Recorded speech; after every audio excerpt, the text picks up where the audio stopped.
Olá pessoal, meu nome é Roberto Fontes, sou aluno do curso de graduação em História pela instituição da Unimes. Estou aqui representando o meu grupo, o grupo 1, ainda é composto pelos colegas a Ivone, a Sueli, o Thiago e a Maria Caldeira. Estamos gravando esse vídeo como parte integrante do nosso trabalho de conclusão de curso em História. Esse trabalho se iniciou a partir da escolha de uma linha de pesquisa entre os temas sugeridos pela instituição de ensino. Nosso grupo, juntamente com o nosso professor e orientador Carlos Borba, escolhemos a linha de pesquisa número 3, que se trata do trabalho, cidadania e direitos humanos. E dentro dessa linha de pesquisa, chegamos ao consenso e definimos também um recorte, que é o nosso conteúdo específico que iremos tratar, que é referente à ditadura militar e à censura midiática no período da história do Brasil.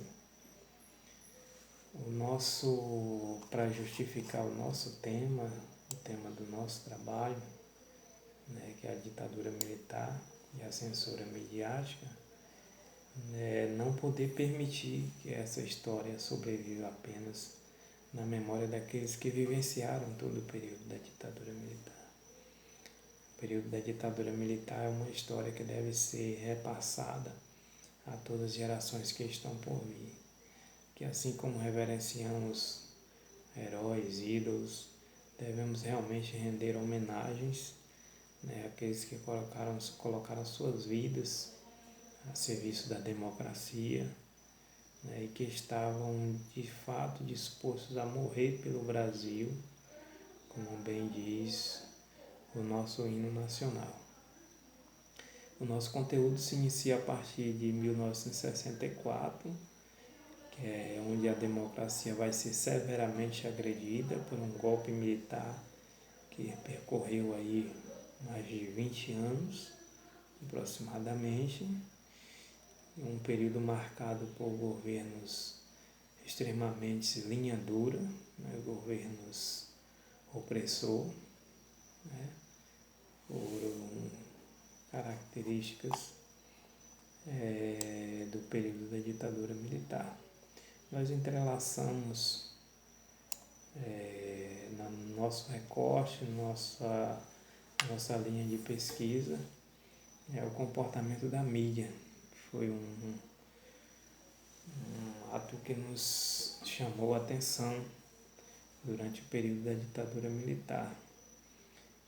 Procuramos entender o comportamento da mídia, especificamente durante esse período, uma vez que, entendendo que ela seja o poder de influência, que pode proporcionar durante todo o mundo, nos deu aí a curiosidade de entender de fato o que realmente caracterizou o silêncio da mídia naquela época, que talvez teria um poder de mobilizar um país inteiro, não simplesmente se calar, ou de até então, por hora, após entender que a mídia veio a início apoiar de fato o golpe. E vamos destacar alguns pontos, algumas características que marcaram o período militar, que um dos pontos é quem apoiou o golpe em 1964. Quem apoiaram os golpes foi o empresário, o IPES, a classe média e os Estados Unidos, e por surpresa nossa, a imprensa a princípio, motivada por interesses de alguns gestores, talvez da mídia, que tinham alguns interesses no governo da ditadura militar, não sabendo de fato o que viria a acontecer depois, chegou a apoiar o golpe. E logo depois mudar de lado, a partir de perceber que, na verdade, o golpe da ditadura militar também seria um golpe de mão dupla, uma vez que esse tipo de governo também causaria a censura militar, a censura midiática. Algumas consequências que caracterizaram o período da ditadura militar. Algumas características foram milhares de mortos e desaparecidos, corrupções não investigadas, aumento da desigualdade, endividamento total do país e alta inflação foram algumas das consequências. O sistema partidário do país na época se baseou apenas no bipartidarismo, que passou a ser apenas o partido de situação na época, que era a Arena, e o partido de uma oposição consentida, que era o MDB. Os presidentes militares que marcaram os governos opressores foram Castelo Branco, Costa e Silva, Médici, Geisel e Figueiredo. Durante esses governos foram criados alguns atos institucionais, que eram decretos que reforçavam os poderes do Executivo mediante a qualquer situação que estabelecesse. Durante a implementação desses atos institucionais, estabeleceram aparatos de repressão e de autoritarismo. Alguns desses aparatos de repressão foram a censura, que passou a atingir diretamente a mídia. Daí uma das causas dela ter mudado de lado, que era o sistema de governo da ditadura militar passou a não servir mais os interesses da mídia.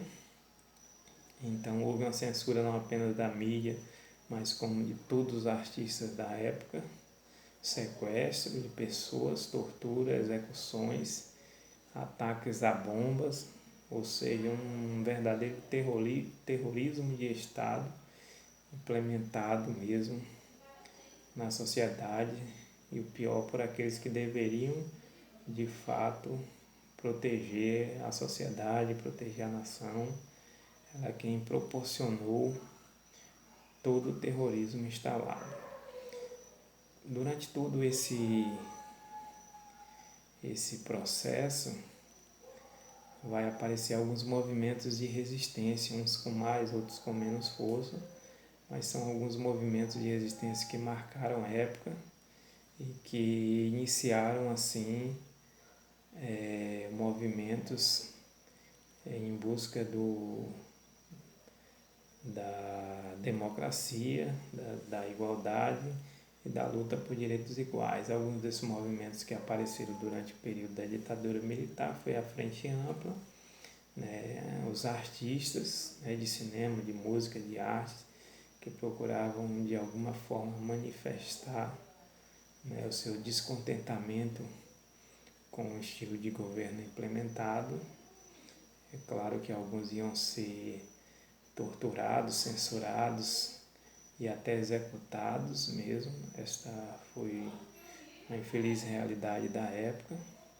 Houve também movimentos de luta armada, movimento operário, MR-18, VPR, Guerrilha do Araguaia, enfim, alguns movimentos que de fato ofereceram resistência à forma de governo. Esse vídeo não nos permitirá abranger tanto no assunto, até pelo tempo. Estamos fazendo apenas um breve relato do nosso trabalho. Nosso trabalho ainda usamos alguns referenciais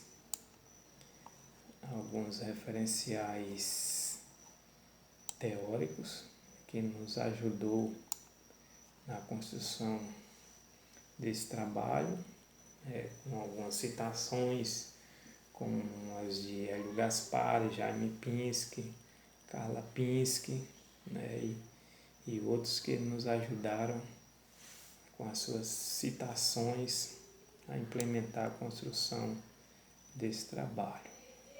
Nossos planos de aula foram desenvolvidos a partir de uma proposta de ensino voltada para as bibliografias né, apontadas especificamente com o objetivo de traçar metodologias bem planejadas, né, e elaboradas para garantir uma reflexão do educando sobre a temática proposta e que a aprendizagem acontecesse realmente naturalmente, garantindo o direito à informação, com parâmetros de um projeto singular, caracterizado por elementos peculiares durante a elaboração desse processo de didática de ensino. Elaboramos esse projeto com uma sequência de aulas dinâmicas, né, que realmente possibilitasse ao aluno o acesso à aprendizagem de forma eficiente, bem planejada e organizada, e sendo desenvolvida a partir de recursos e materiais didáticos que priorizem mesmo a riqueza e a diversidade. Esse nosso plano de aula, buscamos propor um ambiente inspirador, um ambiente histórico, né, que nos permitisse ali no momento ser transportados para um mundo imaginário do conhecimento, né, viajando e perpassando os períodos e fatos que marcaram especificamente esta época e fugindo um pouco de todo aquele aparato de teoria. Esse era a nossa busca. E entender que conhecer, além de conhecimentos relativos, é propor ações cotidianas que nos permitissem viver, né, as chamadas épocas de chumbo, né, época sangrenta, que certamente manchou de vermelho uma história linda do nosso país, do nosso Brasil. Propomos algumas sugestões no desenvolvimento desse plano de aula, como canções de Chico Buarque de Holanda, Elis Regina, Geraldo Vandré, Caetano Veloso, dentre outros. Propomos também a elaboração de peças teatrais, o desenvolvimento desses planos de aula, né? Nós propomos algumas dinâmicas, que estarão descritas aí no nosso trabalho. Enfim, pelo curto período de espaço do vídeo, as nossas considerações e agradecimentos, né, a um período que marcou a história no Brasil até os nossos dias e que infelizmente ainda perpetua alguns resquícios, né, de um filme de terror durante a sua implementação, de um regime autoritário que feriram todos os princípios de direitos humanos. Alguns dramaturgos, músicos, políticos da própria MDB que procuravam nas suas limitações, né, denunciarem algumas falcatruas do governo opressor. Desde então vai todos os nossos agradecimentos às pessoas que lutaram anteriormente para que pudéssemos viver hoje o período de democracia, né? Alguns até desconhecidos, mas que marcaram e deram as suas vidas, né? Outros que estão vivos, aos nossos agradecimentos. Agradecer ao nosso professor Carlos Borba, nosso professor e orientador, aos nossos colegas, e que mesmo com as limitações, né, de não ter o costume da gravação de um vídeo, enfim, vai aqui um pouco do nosso resumo do nosso trabalho, o nosso agradecimento a todos, em nome de todos os nossos componentes da nossa equipe, do nosso grupo. Obrigado a todos.